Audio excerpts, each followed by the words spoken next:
dirimu disebut sebagai seorang provokator. Itu logisnya itu gimana itu sampai dirimu bisa dikatakan sebagai seorang yang provokator? Apakah dalam segala bidang itu, di segala bidang dan lini mampu dirimu masuki dan dirimu memberikan banyak kritik? Oh, saya tidak tahu itu kalau soal itu, karena waktu wawancara tidak ada bahasa itu. Nah, jadi itu bahasanya mereka, bahasa media ya. Seperti saya dinobatkan oleh Kompas sebagai provokator ya. Jadi saya pikir lebih tidak ya, itu media yang bicara ya.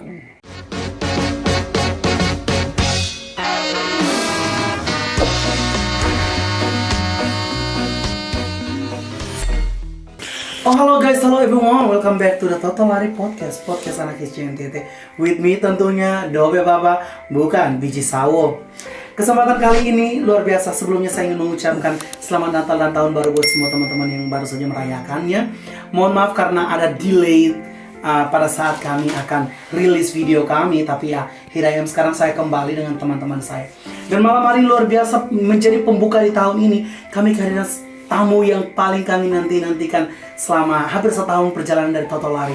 Tidak lain dan tidak bukan si ganteng dan mungil Kak Felix Nixi. Selamat malam. Selamat datang Kakak ganteng. Ya, terima kasih sudah mengundang. Iya. Kehormatan ya bisa duduk di sini.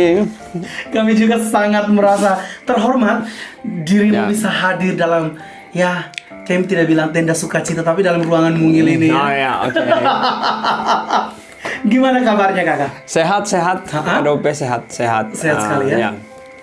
Sehat. Lagi ngapain sekarang? Sekarang lagi menulis saja.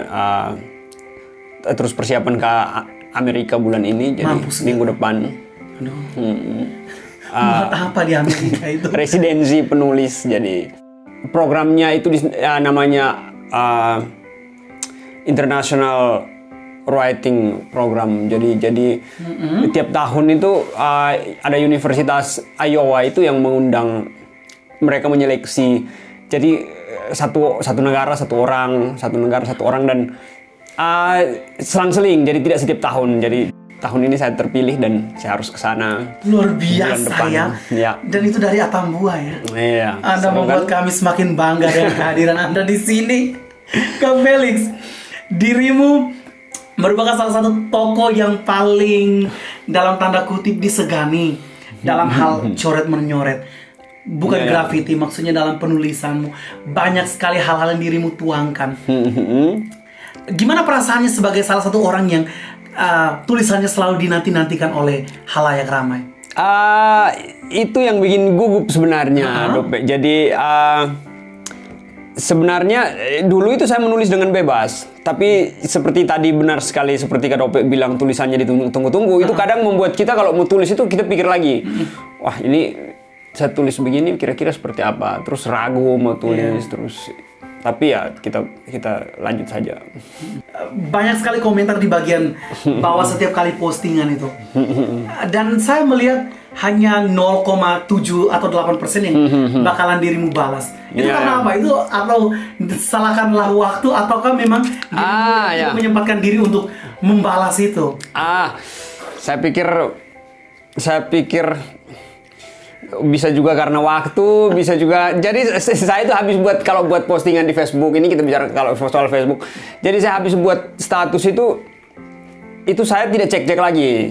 Jadi jadi nanti ada yang balas, ada yang komentar ini itu saya biasanya tidak cek lagi. Kalau misalnya pas lagi tidak ada kerjaan, lagi duduk tidak tahu mau buat apa, terus buka itu, kalau mau balas saya balas. Kalau tidak, jadi dilewati aja. Iya, kalau merasa penting, apalagi kalau teman-teman dekat yang sebenarnya tetangga, kalau dia komen kan, nanti jawab saja pas ketemu toh. Iya, buat apa kita komen di dan memang saya juga berusaha untuk mengurangi waktu saya di dunia maya. Di Facebook. Ini saya baru pakai lagi Facebook setelah 1 tahun ya tidak pakai. Jadi saya sering off Facebook, terus kalau mau lagi saya buka lagi. Biasanya saya Ya, ya, orang-orang yang berpikiran sangat luas ya.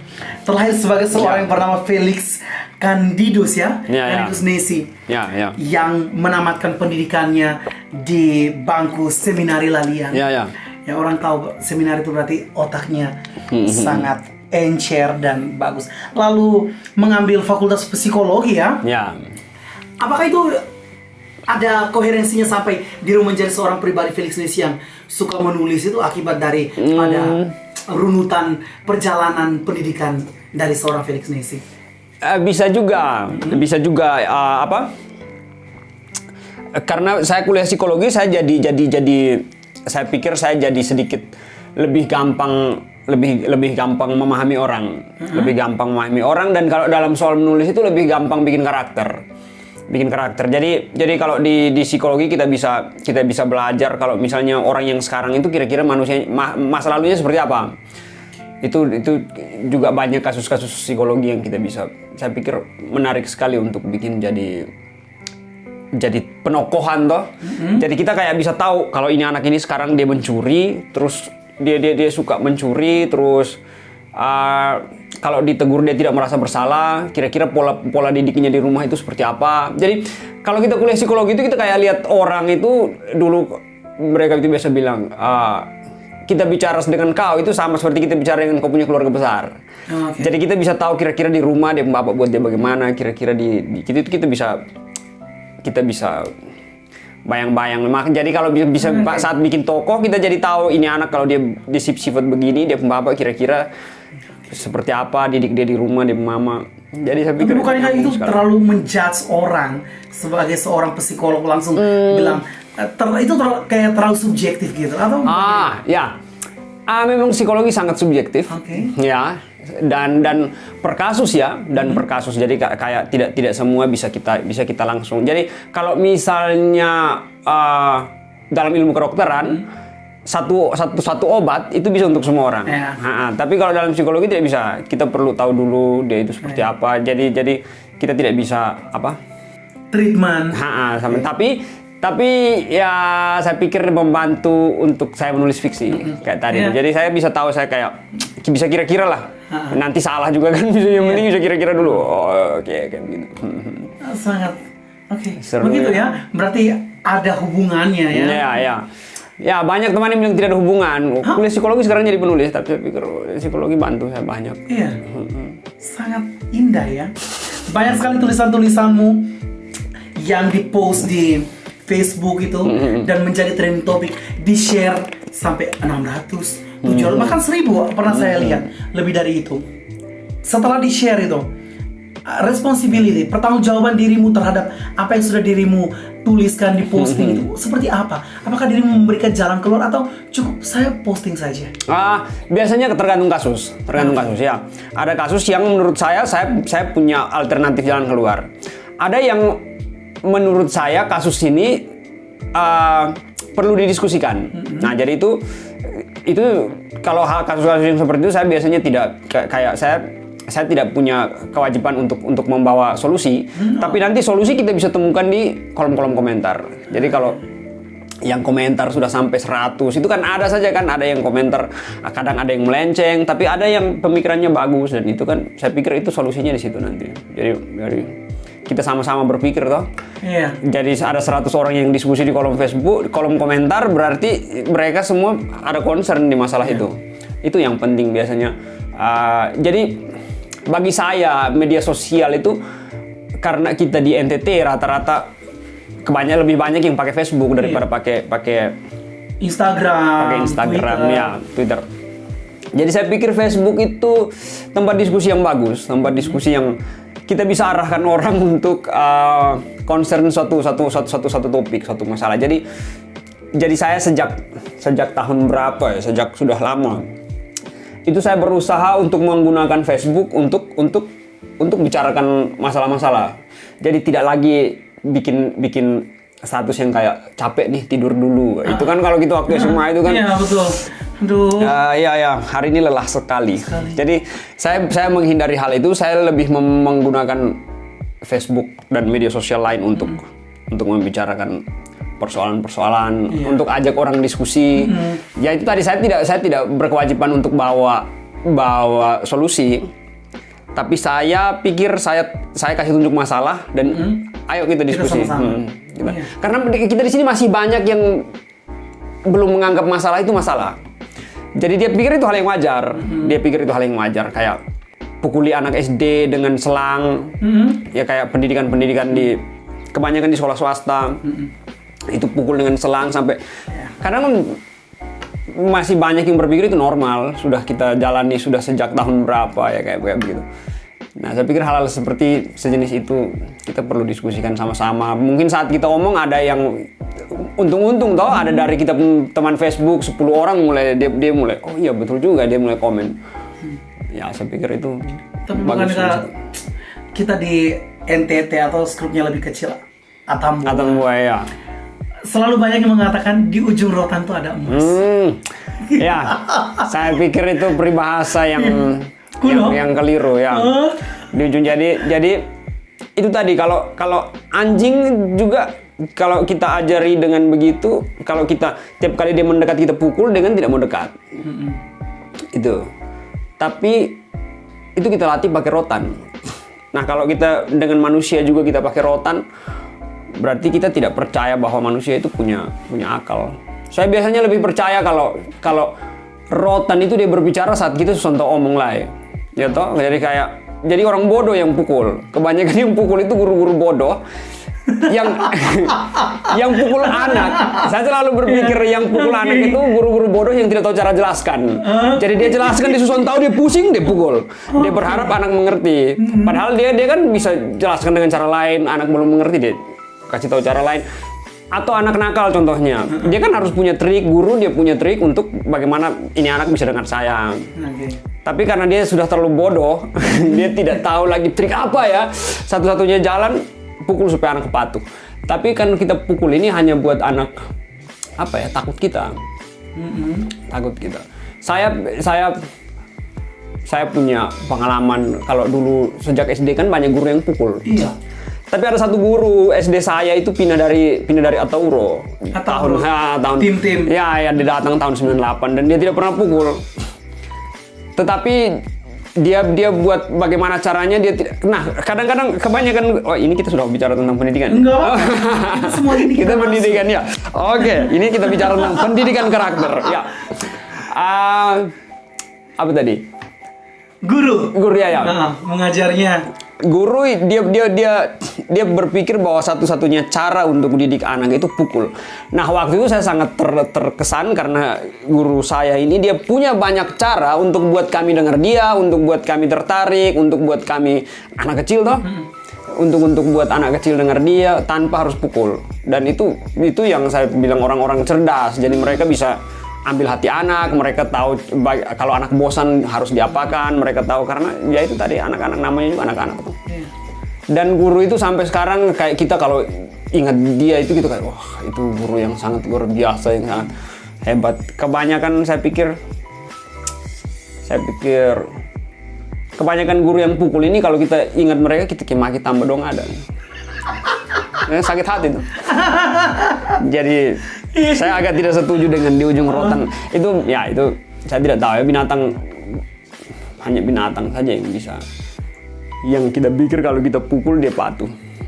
Tapi kan manusia tuh orang buana. Tapi kadang-kadang binatang juga kalau kita sering-sering pukul juga, terakhir dia bisa menerkam balik kita. Iya, Jadi kalau ya semuanya tuh jadi pilihan masing-masing. Kita itu tuh itu masuk akal sekali. Kita terlalu pukul dia jadi dia akhirnya dia lihat kita dia semakin membangkang kan. Kalau betul. Itu psikologi juga mengatakan. Kalau misalnya kita terlalu menekan, ada fase di mana dia akan keluar. Dia akan cari jalannya sendiri ya. Tidak ada jalan lain, dia menerkam kembali kita. Iya. Seru ya? Iya, sangat seru. Iya, guru-guru. Ya, intinya kita mendoakan semua guru-guru memiliki cara dan pokoknya amin ya. Iya, mereka memiliki cara untuk yang mengajarkan kepada anak-anak tentang bagaimana menjadi seorang anak yang lebih baik. Well, sekarang kita bergeser dari guru. Dari pendidikan. Ya. kita melihat lagi fenomena bahwa di Atambua ini banyak sekali akun-akun fake yang dibuat khusus untuk menyerang personal orang. Bagaimana dari seorang Felix Nesi yang dalam tanda kutip penulis, kita bisa katakan sebagai kritikus. Bagaimana pandangan dirimu tentang akun-akun fake yang langsung bukan tentang konteks apa yang dibahas, tapi tentang persona? Gimana? Ya. Akun palsu yang memang khusus untuk menyerang orang ya. Saya sudah di saya punya Facebook juga banyak, tapi saya biasanya agak tidak suka tanggapi karena apa? Itu orang tidak bertanggung jawab. Jadi dia itu tadi, dia tidak bertanggung jawab dan dia terlalu takut untuk menyampaikan pendapat. Jadi dia harus sembunyi di balik akun, dan saya pikir saya tidak terlalu suka untuk tanggapi, kecuali saya tahu siapa dia. Jadi banyak orang yang bikin akun palsu, tetapi dia tidak ubah dia punya bahasa. Jadi kalau kita baca dia punya komentar kita tahu ini kira-kira yang ini, karena dia punya bahasa, dia punya cara bicara, dia punya ya kayak begitu kan. Apalagi kalau kita punya teman tidak terlalu banyak, itu kita bisa, ini teman yang mana ya kira-kira kita bisa, itu biasanya. Atau ya banyak akun palsu yang, tapi saya pikir itu tidak bertanggung jawab, dan saya lebih suka untuk belajar mau ngomong apa pakai saya punya akun. Saya pikir itu lebih saya bicara dan saya tahu konsekuensi dari apa yang saya bicara, dan kalau ada ya saya pikir, tapi ya orang masing-masing lagi. Orang kurang ajar banyak ya. Maksudnya seperti yang baru lewat yang pemilihan bupati. Itu biasanya di politik. Banyak sekali mereka muncul dan akun fake. Pada saat itu saya ingin menjelaskan bahwa maksudnya saya tidak ada tendensi khusus terhadap 01 atau 02. Cuman kita ingin belajar logiknya bahwa memang demokrasi itu kan wajib untuk diganti. Jadi saya ingin mengatakan kepada mereka, ya kita berkomentar yang ini.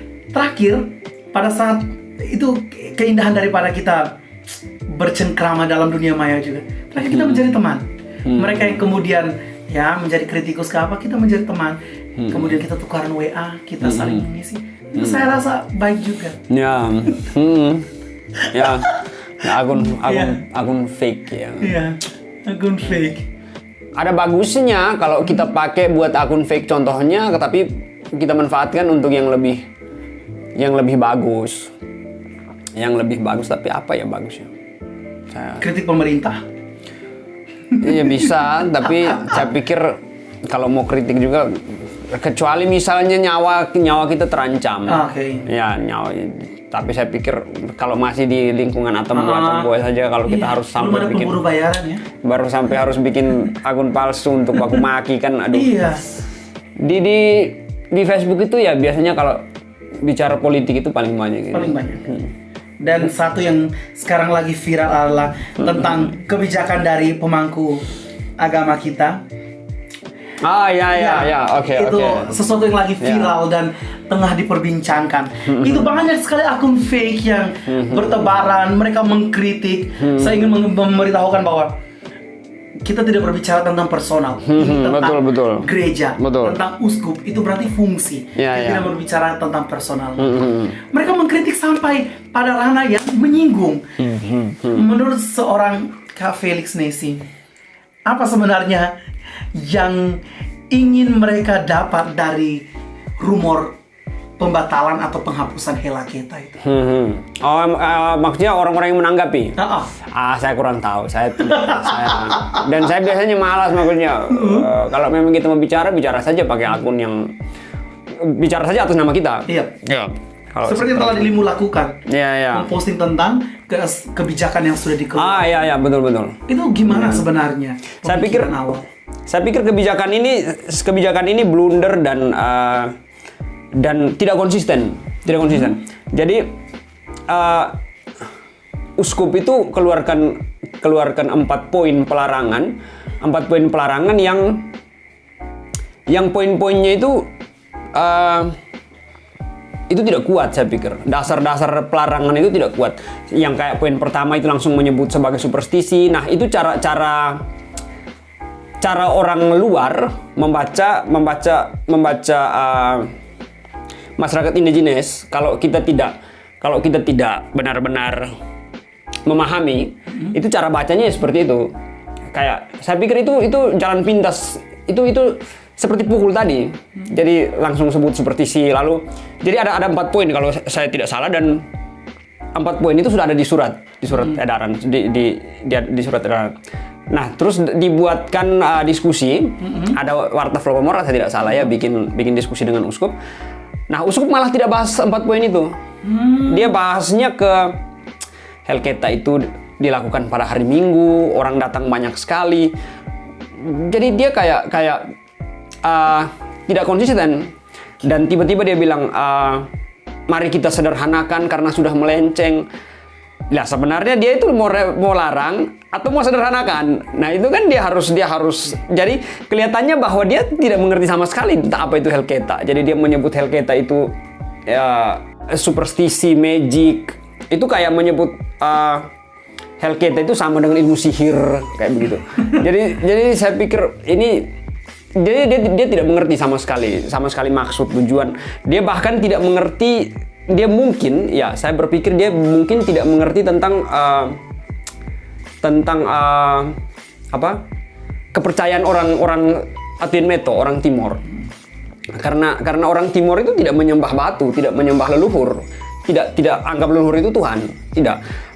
Mereka dengan leluhur menyembah satu yang disebut Apinata Klahat, hanya disebut dengan kata sifat, itu maksudnya Tuhan yang disebut Wisneno, penguasa yang di atas. Artinya kan saya pikir mereka tidak paham tentang itu. Mereka tidak paham, dan yang lebih blunder lagi karena mereka tidak paham tapi mereka bicara. Mereka tidak paham tapi mereka bicara. Jadi harusnya saya pikir yang harusnya mereka lakukan itu dialog. Kalau mereka merasa seperti itu, undang dulu tua-tua adat datang, kamu bicara dulu, baku kasih lurus. Habis itu baru surat begitu keluar. Nah, uskup hanya bilang saya bicara dengan 3 orang tua adat. 3 orang siapa? Nah, orang Ngedawan ini kan ada berapa rumah adat, dan hanya dengan dasar bicara dengan 3 orang lalu larang semua. Lalu sesudah keluar surat larang, begitu ada diskusi terus bilang ya kita sebaiknya melakukan penyederhanaan karena ini sebenarnya mau larang, atau saya pikir jangan sampai dia juga bingung dengan dia harus belajar lagi, dia maksudnya belajar untuk ketemu orang-orang tua, kasih kumpul yang kaji, yang bikin kajian. Karena Helketa itu kan upacara ritual, dan saya pikir tidak ada yang terlalu salah yang kita harus hebohkan. Alasan terakhir lagi itu poin terakhir yang mereka tulis itu beban masyarakat secara ekonomi, beban masyarakat. Saya pikir kalau mereka salah sasaran. Kalau mereka mau membantu beban masyarakat itu mereka salah tembak burung. Jadi kayak yang mereka tembak burung kecil. Helketa ini 3 juta habis. 3 juta selesai. Sekarang sampai. Kita hanya butuh 1 babi, kita pikali. Kambing. Selesai. Ada yang kasih keluar uang lebih banyak lagi. Dan mereka tidak omong itu, mereka tidak singgung itu. Jadi kayak mereka tembak salah burung begitu tuh. Mereka mau berburu, mau bantu masyarakat, tapi yang mereka tembak burung yang salah. Karena ini kan burung kecil. Helketa. Orang pesta nikah itu sampai 30 juta uang bumbu, itu barang biasa sekali. Nah, dan itu mereka tidak. Maksudnya masih ada rangkaian yang perlu mereka perhatikan. Banyak yang bisa didiskusikan yang kita sayang sekali dari keuskupan ini karena mereka tidak buat dialog. Mereka tidak berkumpul sama-sama bicara dan jadi kayak mereka sudah kayak merasa berkuasa untuk masyarakat adat, dan asal larang dan yang saya tulis kemarin itu saya bilang otoriter. Jadi hanya mau kasih tunjuk bahwa kami ini bisa larang, atau saya pikir itu tidak pada tempatnya. Mereka tidak tempatkan diri sebagai rekan, umat, sebagai partner dalam jalan mencari keselamatan menuju keselamatan, tapi mereka anggap anak buah. Jadi mereka anggap kita larang-larang umat, jadi bukan partner dialog. Tidak ajak dialog, duduk sama-sama, mari kita omong, ada apa. Tapi bukankah mereka bilang itu sudah melalui kajian yang sangat mendalam, antropologi atau itu dengan 4 poin itu kita tahu bahwa mereka tidak paham sama sekali. Jadi kaji apa? Kalau pandangan kalian seperti itu 4 poin tadi, burung kecil tadi saja mereka tidak paham. Kamu ada kaji apa? Ini merugikan secara ekonomi. Sama sekali tidak merugikan. Orang merasa dirugikan atau tidak? Apa ya? Jadi kayak 4 juta itu. Kalau kamu mau bicara tentang ekonomi, masih banyak hal yang bisa gereja perhatikan. Contohnya derma wajib. Derma wajib itu kadang merugikan, membebani. Itu derma wajib. Jadi kayak tiba-tiba semua harus jadi gereja yang berdikari. Bangun gereja yang mewah, itu kita semua sumbang uang. Itu kita semua harus sumbang uang bangun gereja. Dan itu tuh kadang tidak masuk akal. Jadi kayak waktu dulu itu Romo Manyius itu sempat Manyius Suseno ya. Dia sempat bikin artikel, kamu harus malu kalau kampung gereja mewah dan kampung umat dia bahkan kadang sudah ada gereja. Jadi dia sudah ada rumah. Dia rumah miring atau rumah reot atau jadi di tengah orang-orang miskin, kamu tarik uang lagi dari orang miskin dan bangun gereja yang besar, yang mewah sekali, dan yang biayai orang-orang miskin. Itu Romo Manyius sendiri bang harus malu. Kalau kita bisa bangun ekonomi masyarakat dan kita semua sudah berada, kita bangun tidak masalah. Tapi kalau kita malah langsung di banyak gereja kan banyak keluhan sebenarnya. Nah, salah satu yang ini juga karena Helgeta ini, akhirnya kita bisa baca di banyak komentar, wah di paroki ini. Benar. Iya, banyak sekali. Karena memang ternyata ada masalah besar soal itu. Jadi kayak tiba-tiba mereka langsung bikin keputusan PNS berapa juta, janda berapa, petani berapa. Jadi kayak begitu. Itu kan saya pikir. Berarti kesalahan utama kita tidak berbicara tentang yang sudah terjadi. Maksudnya kesalahan yang paling krusial yang menurut seorang Felix Nesi adalah mungkin waktu yang belum bisa mempertemukan untuk terjadi dialog gitu. Iya, nah itu yang saya sayang sekali itu dari keuskupan. Karena kalau memang mereka yang mau kaji, ya undang semua. Lebih bagus lagi kalau kamu tidak undang, tapi kamu datang. Datang ke tiap-tiap rumah adat, hidup di situ, dengar mereka bicara apa. Dan saya percaya kalau kita punya orang ini masih mendengarkan gereja. Iya. Jadi kita tidak perlu pakai larang, ancam tidak berkat, ancam. Kalau kita bicara selesai. Jadi tidak perlu saya bikin heboh. Saya kayak kemarin, wah ini buat apa? Ini kayak mau cari sensasi atau apa? Heboh kan semua. Berkelahi, romo-romo jadi pembela banyak. Tidak semua ya, tapi tiba-tiba mereka harus merasa berkewajiban untuk bela uskup.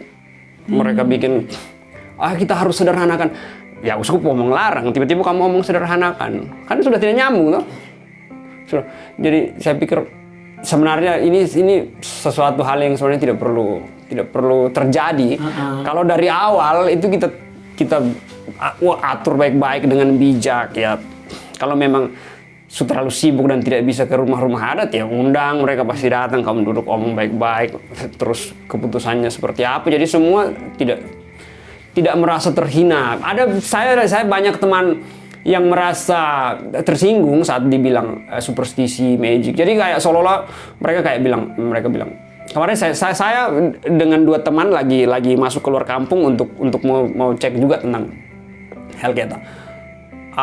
Kayak karena ini, dan mereka bilang iya kalau menganggap kami menyembah leluhur atau kami punya Tuhan yang batu kayu itu kan sudah seperti, dan itu sudah menyakiti hati mereka sebenarnya, menyakiti hati. Jadi dialog itu penting. Nah kita ini bisa berdialog dengan agama Islam, bisa berdialog dengan orang-orang dengan Kristen Protestan.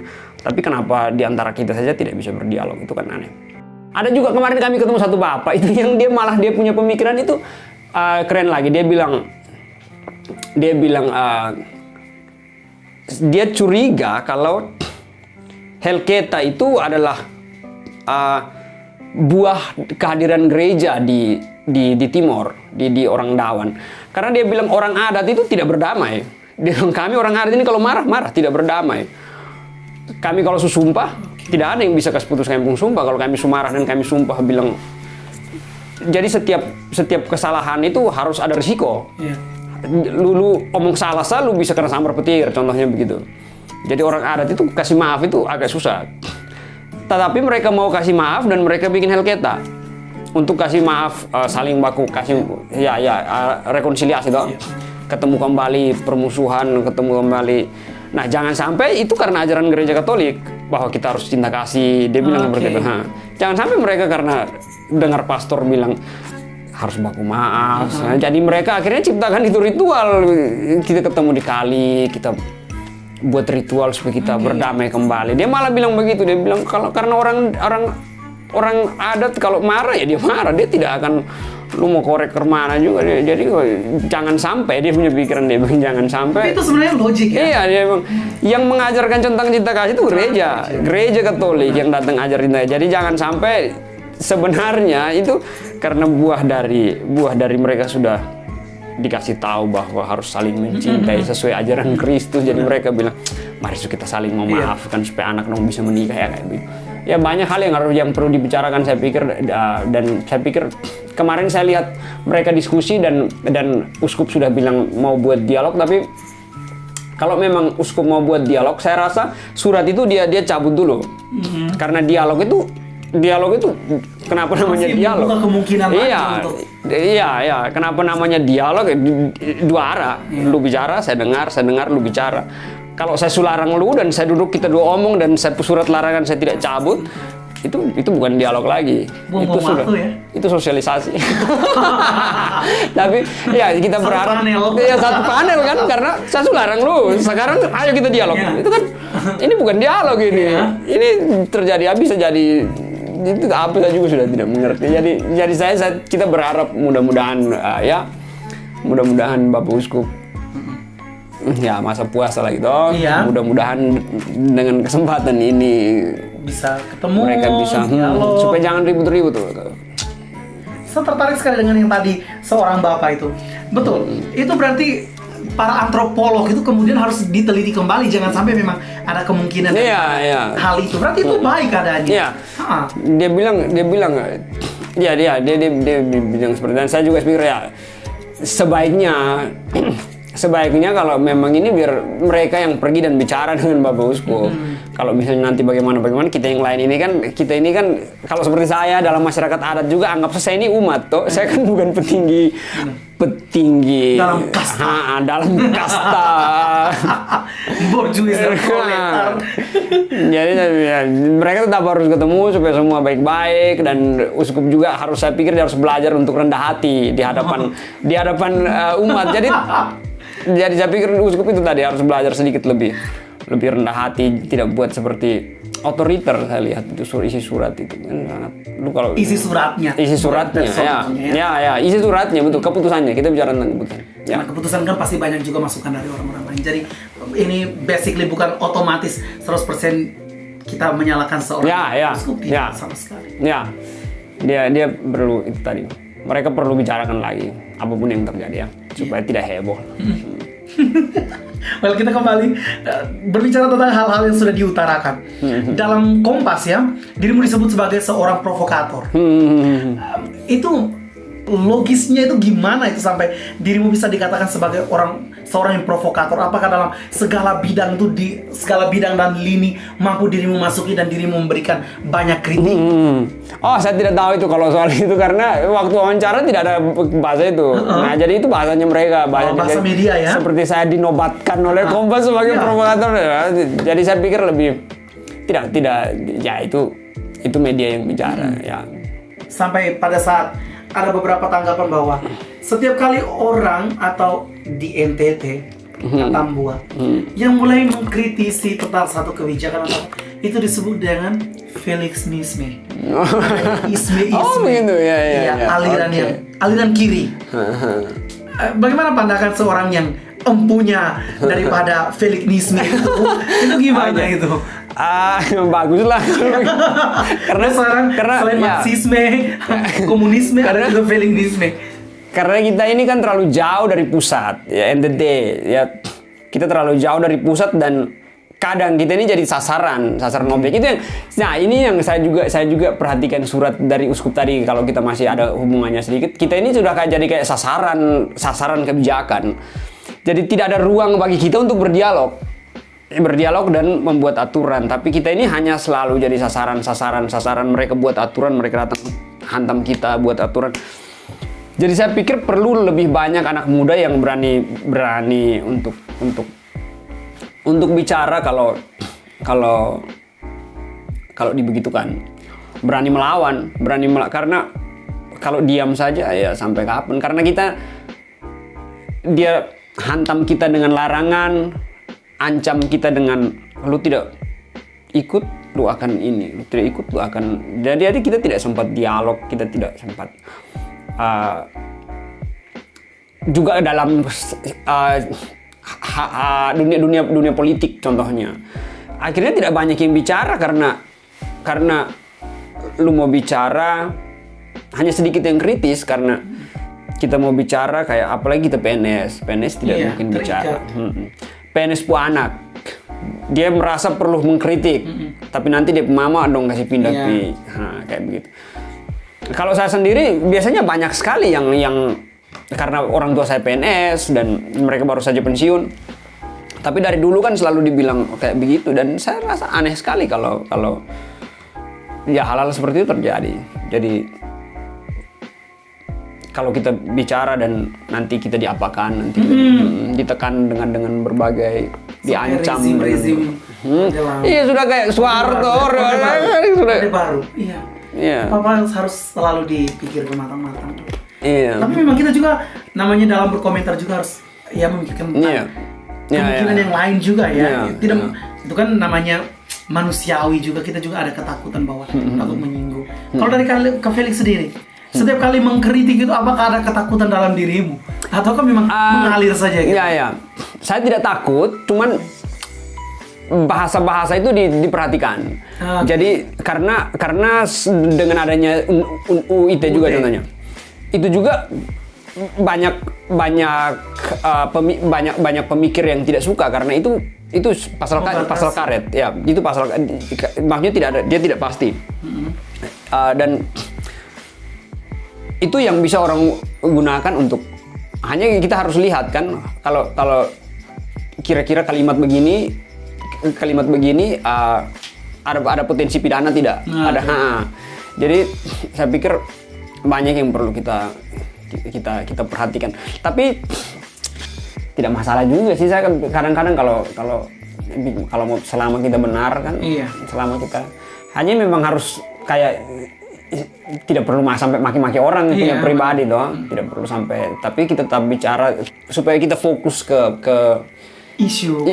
Ke isu fokus ke permasalahannya, bukan nanti kita mulai fokus ke orang. Itu sudah tidak bagus. Sejauh ini dirimu sudah sangat luar biasa dengan banyak tulisan-tulisan dan dirimu juga sebagai seorang wirausahawan. Itu salah satu bentuk daripada ketidaktakutan dirimu terhadap satu atau dua hal yang terikat dalam satu institusi atau institusi apapun itu. Ya, di depan bukan kami ya, kita ini adalah salah satu masterpiece ya dari tangan seorang Felix Nesi. Selain menulis dan mengkritisi, ini adalah tua kolom whisky. Selama ini kami di bawah hadiah banyak, dan hari ini ownernya datang. Apa sebenarnya yang melatar belakangi hadirnya tua kolo ini? Langsung dari ownernya kami ingin mengetahuinya. Wah, panjang ceritanya. Iya. Ya. Dipersingkat aja. Dipersingkat. Tua kolo ini sebenarnya dulu berdiri itu fokusnya ke produksi alkohol untuk kesehatan. Karena waktu itu alkohol mahal sekali, waktu isu corona, isu covid, dan kita semua kayak butuh alkohol. Jadi saya cari alkohol di Atambua, saya cari alkohol di Keva, habis. Mau beli online mahal sekali. Lama-lama kan saya mulai pikir karena keluarga dari ibu itu memang pemasak sopi. Mereka pemasak sopi. Jadi ibu itu sekolah dengan uang hasil masak sopi. Jadi saya pikir memang perlu ada yang melanjutkan untuk masak. Makanya saya mulai masak, ajak bapak, adik, kakak untuk masak, dan awalnya jual sebagai hand sanitizer, tapi lalu berkembang jadi minuman, dan saya pikir baik juga karena sopi ini kan bagian dari ritual masyarakat adat. Jadi tidak ada ritual yang tidak pakai sopi. Lu ngomong apa sih harus pakai sopi. Dan semakin kesini sopi itu semakin tidak bagus. Ya ini bukan, semakin susah cari sopi yang bagus. Kadang bisa temukan penjual yang masak itu asal-asalan saja, dicampur spiritus. Ada yang kita bisa dapat di jualan yang dicampur sembarang-sembarang. Jadi saya pikir memang perlu untuk kita kembalikan ke kita punya tradisi. Saya itu waktu itu saya kan kerja di Kupang. Saya di Kupang banyak ketemu teman-teman yang minum, dan mereka itu selalu sopi timur ini paling tidak enak sudah. Jadi mereka lebih baik minum moke, karena sopi timur itu. Jadi saya juga heran, wah sopi timur itu sesuatu yang sakral bagi kami. Itu tiap kali berdoa kami pakai sopi. Jadi tidak mungkin kami masak sembarang-sembarang. Tapi memang kenyataannya mereka bilang seperti itu, mungkin dari pengalaman toh. Yeah. Jadi saya pikir memang sudah saatnya kita hadirkan kembali sopi yang betul-betul bagus, yang cutnya pas. Jadi akhirnya saya buat, dan dampaknya bagus untuk petani-petani. Jadi saya pikir dilanjutkan saja sesudah itu. Dan dampaknya juga bagus buat banyak peminum-peminum hand. Peminum, oke. Banyak sekali kalau mereka bilang rekomendasi minuman yang kuat berarti tua kolo. Tua kolo. Ada juga kan dalam bentuk kecil itu. Kebanyakan yang kecil itu yang bilang paling kuat, goyangan paling enak. Jadi itu banyak teman-teman saya itu kalau mau acara mereka bilang, oh ya tua kolo. Dan hari ini kayak bertemu dengan ownernya ya. Ya luar biasa. Ini closing statement. Dari semua perjalanan yang sudah dirimu lakukan, dan sebentar lagi dirimu akan berangkat ke USA. Ya semoga nanti ketemu Joe Biden ya. Oke. Salam buat Vladimir Putin. Ya. Dari semua ini, apa sebenarnya ingin dihasilkan atau dilakukan oleh seorang Felix Nesi dari semua chapter yang telah dirimu lakukan itu? Apa tujuannya? Tujuan saya banyak sebenarnya. Saya punya banyak tujuan. Tapi itu tadi ya, kalau mungkin karena juga saya menulis novel saya Orang-Orang Waitimu itu, saya banyak riset dan dengar cerita-cerita yang bikin sedih. Cerita-cerita yang bikin sedih. Jadi saya harap ya hal-hal kayak begitu bisa, kayak kita di Timor, kayak sejarah kekerasan kita cukup panjang. Jadi sejak tahun 74 itu kita ambil Timor Portugis. Di tahun 74 itu, sejak itu saya pikir ada sejarah kekerasan yang cukup panjang di sini.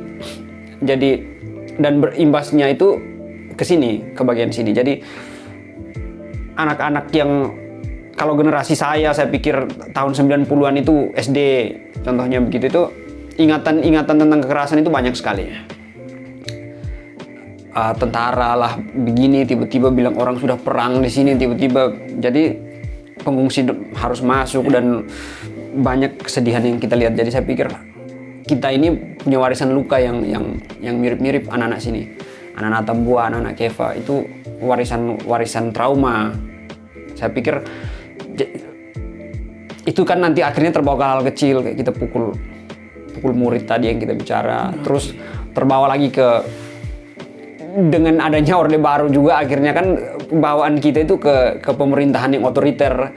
Walaupun Orde Baru sudah tidak ada, tapi pemerintah yang sekarang itu kadang-kadang berlaku, terus lari lagi ke gereja yang kadang-kadang saya pikir tidak gereja ini masih banyak pastor baik yang memperhatikan umatnya, bekerja untuk melayani umat. Tapi ada banyak juga pastor yang saya pikir mereka Saya sering kecewa itu karena seharusnya mereka punya power untuk melakukan sesuatu. Mereka berkhotbah tiap hari Minggu. Dan mereka punya kekuatan untuk melakukan hal yang lebih untuk mengubah masyarakat. Tapi kadang beberapa pastor tidak melakukan itu dan itu sangat mengecewakan. Kayak, aduh, kamu bisa buat ini, kamu bisa buat. Tapi sekarang mulai banyak juga yang benar-benar kerja untuk masyarakat, dan makanya saya berpikir semoga ya membaik lah. Kayak kekerasan itu agak dikurangi, terus pemerintahan yang terlalu kita di sini kan apa tuh nanti jadi dinasti toh. Iya. Baku ganti dan mereka. Kemungkinan yang lain tidak bisa. Iya. Itu kan sebenarnya salah satu warisan Orde Baru ya kayak begitu. Dia pun keluarga semua yang habis itu gereja juga yang lebih yang bekerja untuk umat dan lebih apa namanya? Benar-benar berpihak untuk orang-orang yang mudah-mudahan. Berarti untuk keseluruhan seorang Felix Nesi itu berharap agar semuanya baik adanya. Agar dapat menghapus segala gunda gulana dalam. Mudah-mudahan ya. Semuanya mudah-mudahan ya. Semuanya mudah-mudahan. Dan ya mudah-mudahan itu tadi kalau ada lebih banyak anak yang berani bicara, itu bagus supaya ya kita saling mengontrol. Jangan saling mengontrol. Berbicara tapi dengan konsep tertentu yang memiliki sedikit pengetahuan lah. Jangan juga kita tiba-tiba muncul dengan nol kebawah. Berarti kita pulang juga tidak kembali modal. Ya kan? Ya. Pesan apa yang ingin seorang Felix sampaikan untuk anak-anak muda ataupun viewers, likers, komentator dari semua yang follow dari Felix Nesi? Belajar dan berusaha terbuka kemungkinan baru. Seperti saya juga tidak mungkin saya tahu semua kan. Kita terbuka, ada masukan yang bagus, dan belajar itu penting. Belajar hal baru, tahu hal baru, dan kalau kita sudah tahu, kita bicara sedikit. Mudah-mudahan kita bersuara, kalau ada yang bisa dengar, ada yang bisa ya agak berubah, agak ubah kita punya negara ini menjadi agak lebih baik sedikit sesana bawah, karena ya itu tadi yang saya bilang warisan kekerasan, dan saya bicara panjang sekali. Tidak apa-apa, semakin panjang semakin enak, karena orang bilang lebih banyak durasi itu lebih baik. Oke. Kalau bisa aja Kak Dope nih. Jadi ya itu tadi, anak muda saya sangat berharap untuk kita belajar dan kita bisa juga peduli dengan keadaan sekitar. Jangan selalu berpikir bahwa itu orang pengurusan, mau harga minyak naik atau sonde itu orang pengurusan, mau guru pukul anak atau soalnya tidak. Saya pikir kita kalau bisa belajar dan kita bisa suarakan sedikit-sedikit itu mungkin bagus. Thank you so much. Itu closing statement ya. Ya, kita berada di bumi yang sama, kita dengan porsi yang sama. Tinggal bagaimana kita memanfaatkan dari apa yang sudah diberikan oleh yang Sang Adi Kodrati kepada diri kita, untuk kemudian kita manfaatkan ya demi kemaslahatan kehidupan kita dan juga orang di sekitar kita. Benar Bapak Felix Nesi? Betul Bapak Dope. Sukses buat perjalanan dinasnya menuju USA. Kami menanti oleh-oleh dari sana. Baik. Kita bertemu lagi. Pokoknya nanti kami harapkan kehadiran lagi ya. Satu isu-isu yang lain. Supaya mereka semua semakin terbuka matanya. Saya suka itu. Terima kasih banyak.